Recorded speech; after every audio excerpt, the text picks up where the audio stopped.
Chilli powder, ಸಖತ್ ಖಾರ, ಬಣ್ಣ ಮತ್ತು ರುಚಿ. ಆಚಿ ಚಿಲ್ಲಿ ಪೌಡರ್. ದೆಹಲಿಯ ಕೆಂಪುಕೋಟೆ ಬಳಿ ಕಾಟ್ರೇಜ್ ಪತ್ತೆ. ಸ್ಫೋಟದ ಸ್ಥಳದಲ್ಲಿ 2 ಲೈವ್ ಕಾಟ್ರೇಜ್ ಪತ್ತೆ. ತನಿಖೆ ವೇಳೆ ಎಫ್ಎಸ್ಎಲ್ಗೆ ಸಿಕ್ಕಿರುವಂತಹ 2 ಕಾಟ್ರೇಜ್ಗಳನ್ನ ವಶಪಡಿಸಿಕೊಂಡಿರುವಂತಹ ಎಫ್ಎಸ್ಎಲ್ ಸ್ಥಳದಲ್ಲಿ 2 ರೀತಿಯ ಸ್ಫೋಟಕ ಮಾದರಿ ವಶಕ್ಕೆ. ಮೊದಲ ಮಾದರಿಯಾದ ಅಮೋನಿಯಂ ನೈಟ್ರೇಟ್, ಎರಡನೇ ಮಾದರಿ ನೈಟ್ರೇಟ್ ಗಿಂತಲೂ ಡೆಡ್ಲಿ ಡೇಂಜರ್.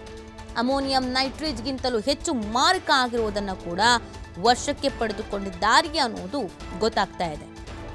ಅಂದರೆ ಈ ಸ್ಫೋಟಕ್ಕೆ ಸಂಬಂಧಪಟ್ಟಂತೆ ಇವ್ರು ಏನು ಬಳಕೆ ಮಾಡಿಕೊಂಡಿದ್ದಾರೆ ಅನ್ನೋದು ಈಗ ಗೊತ್ತಾಗ್ತಾ ಇರುವಂಥದ್ದು. ಸ್ಥಳದಲ್ಲಿಗೆ ಬೀಡು ಬಿಟ್ಟಿರುವಂಥದ್ದು.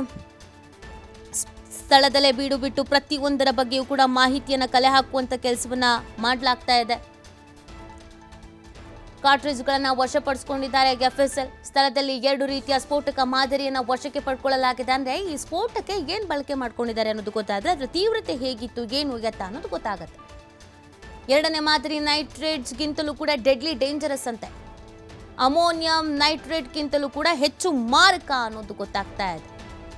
ಅದು ಕೂಡ ಇಲ್ಲಿ ಸಿಕ್ಕಿದೆ ಅನ್ನೋದನ್ನು ಹೇಳಲಾಗ್ತಾ ಇದೆ. ಪ್ರತಿಯೊಂದರ ಬಗ್ಗೆಯೂ ಕೂಡ ನಿಗಾ ಇಡಲಾಗಿದೆ.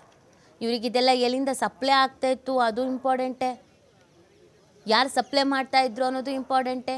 KG ಗಟ್ಟಲೆ ಸ್ಫೋಟಕ ವಸ್ತುಗಳನ್ನು ಸಂಗ್ರಹಿಸಿಟ್ಕೊಳ್ತಾ ಇದ್ರು ಅಂತಂದರೆ ಎಲ್ಲಿಂದ ಬರ್ತಾ ಇತ್ತು, ಯಾರು ಥ್ರೋ ಬರ್ತಾ ಇತ್ತು, ಇದನ್ನು ವಿಲೇವಾರಿ ಹೆಂಗೆ ಮಾಡ್ಕೊಳ್ತಾ ಇದ್ರು, ಅದೆಲ್ಲನೂ ಕೂಡ ಮುಖ್ಯ ಆಗುತ್ತೆ. ಎಫ್ಎಸ್ಎಲ್ ಇದೀಗ ಒಂದೊಂದರ ಮಾಹಿತಿಯನ್ನು ಕಲೆ ಹಾಕ್ತಾ ಇದೆ. ನಿನ್ನೆ ಸ್ಫೋಟ ನಡೆದಂಥ ಸ್ಥಳದಲ್ಲಿ ಕಂಪ್ಲೀಟ್ ಆಗಿ ಅಧಿಕಾರಿಗಳು ಒಂದು ಕಾಗದದ ಚೂರು ಬಿಟ್ಟಿಲ್ಲ, ಎಲ್ಲವನ್ನ ವಶಕ್ಕೆ ಪಡ್ಕೊಂಡಿದ್ದಾರೆ. ಅನುಮಾನಾಸ್ಪದ ವಸ್ತುಗಳನ್ನು ಎಲ್ಲವನ್ನ ವಶಕ್ಕೆ ಪಡ್ಕೊಂಡಿದ್ದಾರೆ. ಎಲ್ಲವನ್ನ ಎಫ್ಎಸ್ಎಲ್ಗೆ ಕಳಿಸಿರೋದು. ಕಾರ್ನ ಸ್ಟೇರಿಂಗಿಂದ ಹಿಡಿದು ವೈರ್ನಿಂದ ಹಿಡಿದು ಸುತ್ತಮುತ್ತ ಬಿದ್ದಿದ್ದಂಥ ಕೆಲವೊಂದಷ್ಟು ಅನುಮಾನಾಸ್ಪದ ವಸ್ತುಗಳಿಂದ ಹಿಡಿದು ಪ್ರತಿ ಒಂದನ್ನು ಕೂಡ ಜೀವಂತ ಗುಂಡು ಪತ್ತೆ ಆಗಿದೆ ಅಂತ ಹೇಳ್ತಾ ಇದ್ರು ನಿನ್ನೆ. ಅದನ್ನು ಕೂಡ ವಶಕ್ಕೆ ಪಡ್ಕೊಂಡಿದ್ದಾರೆ. ಅಲ್ಲಿಗೆ ಈ ಗ್ಯಾಂಗ್ನ ಕೈಯಲ್ಲಿ ಏನೇನು ಶಸ್ತ್ರಾಸ್ತ್ರಗಳಿದ್ವು, ಏನೇನು ವಸ್ತುಗಳಿದ್ವು ಈ ಬ್ಲಾಸ್ಟಿಗೆ ಸಂಬಂಧಪಟ್ಟಂತೆ, ಅದು ಎಲ್ಲಿಂದ ಬಂದು ಇವ್ರ ಕೈಗೆ ಸೇರಿರ್ಬೋದು ಅದು ಕೂಡ ಮುಖ್ಯ ಆಗತ್ತೆ. ಒಂದು ಕಡೆಯಿಂದ ಒಂದು ಕಡೆಗೆ ವಿಲೇವಾರಿ ಆಗುತ್ತೆ ಅಂತಂದರೆ ಏನು ಪ್ಲ್ಯಾನ್ ಮಾಡ್ಕೊತಾರೆ, ಹೆಂಗೆ ಪ್ಲ್ಯಾನ್ ಮಾಡ್ಕೊತಾರೆ ಅನ್ನೋದು ಇಂಪಾರ್ಟೆಂಟ್ ಆಗುತ್ತೆ. ಸ್ಫೋಟದ ಸ್ಥಳದಲ್ಲಿ 2 ಲೈವ್ ಕಾಟ್ರೇಜ್ಗಳು ಪತ್ತೆ ಆಗಿರೋದು. ಈ ಆ್ಯಂಗಲ್ನಲ್ಲೂ ಕೂಡ ಈಗ ತನಿಖೆಯನ್ನು ಮಾಡಲಾಗ್ತಾ ಇದೆ. ತನಿಖೆಯನ್ನು ಚುರುಕುಗೊಳಿಸಿದ್ದಾರೆ. ಕೆಂಪುಕೋಟೆ ಬಳಿಗೆ ಏನು ಸ್ಫೋಟ ಸಂಭವಿಸಿತ್ತು ಅಲ್ಲಿ ಅಧಿಕಾರಿಗಳು ಬೀಡು ಬಿಟ್ಟಿರೋದು. ಸಂಪೂರ್ಣವಾದಂಥ ಮಾಹಿತಿ ಕಲೆ ಹಾಕ್ತಿದ್ದಾರೆ. ಸುತ್ತಮುತ್ತ ಒಂದು 300 CCTV ಕ್ಯಾಮರಾಗಳಿದೆಯಂತೆ. ಆ 300 CCTV ಕ್ಯಾಮರಾಗಳನ್ನು ಕೂಡ ಪರಿಶೀಲನೆಗೆ ಒಳಪಡಿಸಿದ್ದಾರೆ. ಅಂದರೆ ಅನುಮಾನಾಸ್ಪದವಾಗಿ ಯಾರಾದರೂ ಓಡಾಡಿದ್ದಾರಾ, ಈ ಕಾರ್ನಲ್ಲಿ ಎಷ್ಟು ಜನ ಇದ್ದರು, ಈ ಕಾರ್ ಹಿಂದೆ ಬೇರೆ ಇನ್ನೇನು ವೆಹಿಕಲ್ಸ್ಗಳಿಗಿದ್ವು, ಇದೆಲ್ಲವನ್ನ ಕೂಡ ತನಿಖೆಗೆ ಮಾಡ್ತಾ ಇದ್ದಾರೆ. ತನಿಖಾ ಹಂತದಲ್ಲಿ ಒಂದೊಂದೇ ಮಾಹಿತಿಗಳು ಸಿಗ್ತಾರೆ.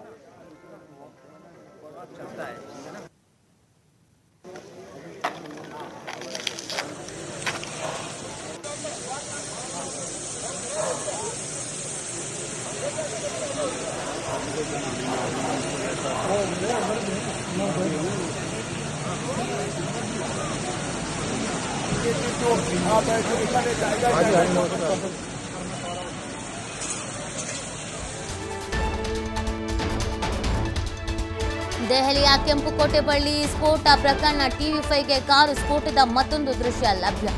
ಕೆಂಪುಕೋಟೆ ಬಳಿ ಸ್ಫೋಟದ ದೃಶ್ಯ CCTVಯಲ್ಲಿ ಸೆರೆ. ಬೆಚ್ಚಿ ಬೀಳಿಸುವಂತಿದೆ ಬ್ಲಾಸ್ಟ್ನ ಭೀಕರ ದೃಶ್ಯ. I-20 ಕಾರಿನ ಸ್ಫೋಟದ ದೃಶ್ಯ CCTVಯಲ್ಲಿ ಸೆರೆ ಸಿಕ್ಕಿರೋದು. ನವೆಂಬರ್ 10ರ ಸಂಜೆ 6:52ಕ್ಕೆ ಕಾರು ಸ್ಫೋಟ ಆಗುತ್ತೆ. ಭಯಾನಕವಾಗಿದೆ, ಭಯಂಕರವಾಗಿದೆ ಈ ಒಂದು ಸ್ಫೋಟದ ದೃಶ್ಯ. ದೆಹಲಿಯ ಕೆಂಪುಕೋಟೆ ಬಳಿ ಸ್ಫೋಟ ಆಯ್ತಲ್ಲ, ಅದರ ದೃಶ್ಯ ಸಿಕ್ಕಿದೆ. ನೀವು ಗಮನಿಸ್ತಾ ಇದ್ದೀರಾ ನೋಡಿ, ಹೆವಿ ವೆಹಿಕಲ್ಸ್ಗಳು ಅಲ್ಲೇ ಇದೆ. ಕಾರ್ ಬರ್ತಾ ಇದೆ, ಬ್ಲಾಸ್ಟ್ ಆಗಿದೆ. ಅಂದರೆ ಕಾರ್ ಮೂಮೆಂಟ್ನಲ್ಲಿ ಇದ್ದಾಗಲೇ ಈ ಬ್ಲಾಸ್ಟ್ ಆಗಿರೋದು. ಅಕ್ಕಪಕ್ಕದಲ್ಲಿ ವೆಹಿಕಲ್ಸ್ಗಳು ಓಡಾಡ್ತಾನೆ ಇದೆ, ಜನರು ಇದ್ದಾರೆ. ಇಲ್ಲೇ ಈ ಒಂದು ಬ್ಲಾಸ್ಟ್ ಸಂಭವಿಸಿರೋದು. I-20 ಕಾರಿನ ಸ್ಫೋಟದ ದೃಶ್ಯ CCTVಯಲ್ಲಿ ಸೆರೆ ಸಿಕ್ಕಿರೋದು ನೀವು ಗಮನಿಸ್ತಾ ಇದ್ದೀರಾ ಆ ದೃಶ್ಯವನ್ನು. ಕೆಂಪುಕೋಟೆ ದೆಹಲಿ ಬಳಿ ಟ್ರಾಫಿಕ್ ಕೂಡ ಅಷ್ಟೇ ಇದೆ, ಅಂದರೆ ಜನಸಂದಣಿ ಅಷ್ಟೇ ಇದೆ. ವೆಹಿಕಲ್ಸ್ಗಳು ನಾರ್ಮಲ್ ಆಗಿ ಮೂಮೆಂಟ್ನಲ್ಲೂ ಇದೆ. ಅಂದರೆ ನಿಂತಿದ್ದ ಕಾರ್ ಸ್ಫೋಟ ಆಗಿರೋದಲ್ಲ, ಇದು ಮೂಮೆಂಟ್ನಲ್ಲಿ ಇದ್ದಂಥ ಕಾರೇ ಸ್ಫೋಟ ಆಗಿರೋದು. ನಾವು ಬೆಳಗ್ಗೆ ಹೇಳ್ತಾ ಇದ್ವಿ, ತನಿಖೆಯ ಸಂದರ್ಭದಲ್ಲಿ ಒಂದು ಮಾಹಿತಿ ಸಿಕ್ಕಿದೆ, ಇದು ಆಕಸ್ಮಿಕ, ಬೇಕು ಅಂತ ಆಗಿರೋದಲ್ಲ ಅಂತ. ಅಂದರೆ ಇವ್ರು ಪಕ್ಕ ಪ್ಲಾನ್ ಮಾಡ್ಕೊಂಡಾಗಿರೋ ಬ್ಲಾಸ್ಟ್ ಅಲ್ಲ, ಎಲ್ಲಿಂದನೋ ಎಲ್ಲಿಗೋ ಓಡೋ ಸಂದರ್ಭದಲ್ಲಿ ಆಗಿರೋ ಬ್ಲಾಸ್ಟು ಅಂತ. ಏನೋ ಮಾಡೋದಕ್ಕೆ ಹೋಗಿ ಇನ್ನೇನೋ ಆಯಿತು ಅಂತಾರಲ್ಲ, ಹಂಗಾಗಿರೋದು ಇದು ಅಂತ. ಹೇಗೋ ತಪ್ಪಿಸ್ಕೊಳ್ಬೇಕು ಅಂತ ಸುತ್ತಿ ಸುತ್ತಿ ಸುತ್ತಿ ಒಂದು ಕಡೆಗೆ ಬಂದು ನಿಂತು ಮತ್ತೆ ಅಲ್ಲಿಂದ ಇನ್ನೆಲ್ಲಿಗೋ ಹೋಗಬೇಕಾದ್ರೆ ಕಾರ್ ಮೂಮೆಂಟ್ನಲ್ಲೇ ಇರಬೇಕಾದ್ರೆ ಬ್ಲಾಸ್ಟ್ ಆಗಿರೋದು. ಬೆಚ್ಚಿ ಬೀಳ್ಸುತ್ತೆ ನೋಡಿ, ಅದರ ಸೌಂಡ್ ಆಗಿರ್ಬೋದು, ಅಲ್ಲಿ ವೆಹಿಕಲ್ಸ್ಗಳನ್ನ ನೋಡಿ, ಎಷ್ಟು ಜನಕ್ಕೆ ಸಮಸ್ಯೆಗಳಾಗಿದೆ. ಇಂಥ ಜನನಿಬಿಡ ಪ್ರದೇಶಗಳಲ್ಲೇ ಇಂಥದ್ದು ಬ್ಲಾಸ್ಟ್ಗಳಾಗ್ಬಿಟ್ರೆ ಹಿಂಗೆ ಅನ್ಸುತ್ತೆ ಹೇಳಿ ನೋಡೋಣ. यहाँ पर देख सकते हैं,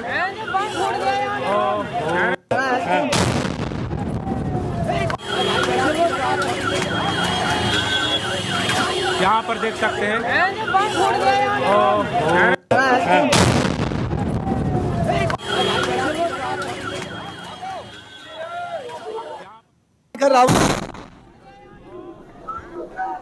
भागो भागो। यहाँ पर देख सकते हैं,